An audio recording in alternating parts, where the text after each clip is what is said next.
started talking about my aunt from Miles City, it brought to mind a story that she told, or no, actually my husband was playing poker at a party about 20 years ago, and he met a banker who used to be in Miles City. And the man looked at my husband and said, "Is Mary Faye Cotter your aunt?" And he said, "Well, yes, she is." And he said, "I'll never forget, I went in for a checkup shortly after I'd gotten a divorce when I used to live in Miles City.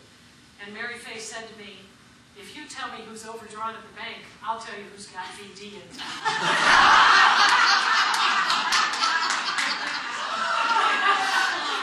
So, she's quite a character. He never forgot it. I mean, this was years later, and he still remembered the quote from me. But anyway, thank you so much for the invitation to be here. This is going to be such an exciting election year.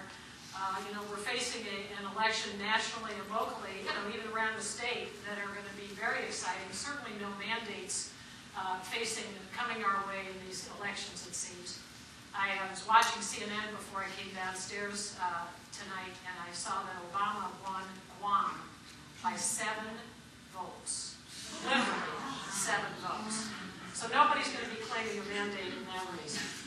But in any event, I've been asked to talk tonight about threats to the independence of the judiciary, both here in Montana and across the nation. Threats to the independence of the judiciary are as old as the Republic itself.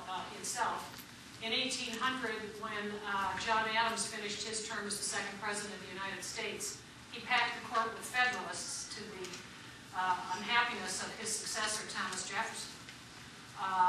Flash forward to 1937, when FDR was president, and he was unhappy with the federal judges who were overturning portions of his New Deal program. So his resolution of that was to suggest that they pass a law that all federal judges had to retire at the age of 70, which of course would allow the president then, who had the power of appointment, to replace those retiring judges with persons of his own choice.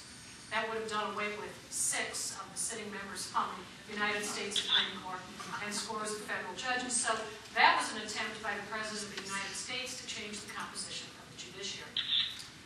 But as we enter the 21st century, we are seeing threats to the independence of the judiciary from many different factions and also with a lot better funding than we have ever seen before.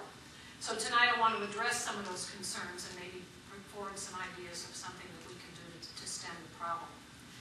I was going to start with the discussion of the 2 parallel systems, the federal courts and the state courts. I don't think I'll go very far with that because I've got a very well-educated and well-informed audience. But a couple of things basically about the difference between the federal system and the state system. Federal judges are, of course, appointed by the President and confirmed by the Senate. And they serve lifetime terms as long as they have good behavior, as the Constitution says. That's the qualification for their remaining in office. Now, in the state court system, there are many different systems for choosing state court judges. In Montana, we choose our district court judges and our Supreme Court justices by election. Other states choose their state court judges by appointment. The governor or a committee appointed by the governor, or in some cases even the legislature, interviews candidates and chooses candidates to fill the state court positions in the district court and on the Supreme Court. Now here in Montana, as I indicated, we have an election process. Persons running for the courts run on a nonpartisan basis. We don't run as endorsed or as members of either party. And we are not allowed to seek endorsements or seek support from either of the parties. Now, interestingly enough, in Montana, and I'll get back to this a little bit later, people have said to me, gee, there's so much havoc that is wreaked in having elections that are financed by special interests, and it just doesn't seem to be coming to the judiciary. And the suggestion's been made, why don't we change the system to an appointment system rather than election? But in Montana, in our 1972 Constitution, we decreed by constitutional fiat that judges would be elected in Montana. So it's not like you can go in and change the law. If people wanted to have judges in this state appointed rather than elected, it would require a constitutional amendment. So obviously the traditional role of the courts is to resolve disputes. In criminal cases and civil cases, disputes that come before the courts are resolved by judges. We are supposed to resolve those disputes without the press of outside influence or money or political intimidation. Every citizen is entitled to equal access to the courts and to a fair resolution of their case. An equally important duty of a judge is to uphold the constitutional rights of the citizens of the state of Montana. And we are called upon in some cases, which sometimes engenders some concern and some criticism, we are called upon in some cases to determine or answer the question of whether a particular statute adopted by the legislature can withstand constitutional scrutiny.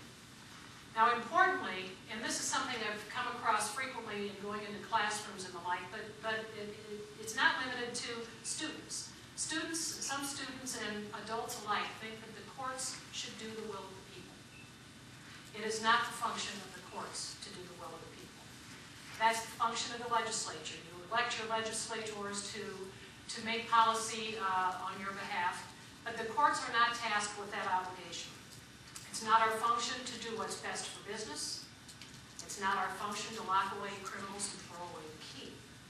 We are called upon to decide a case. We're supposed to do so based on the facts and the law and adherence to the Constitution. And we're not supposed to be swayed by prevailing community preferences or norms. What we do is unpopular frequently. There's always a winner and always a loser. And the losers are typically unhappy and understandably so.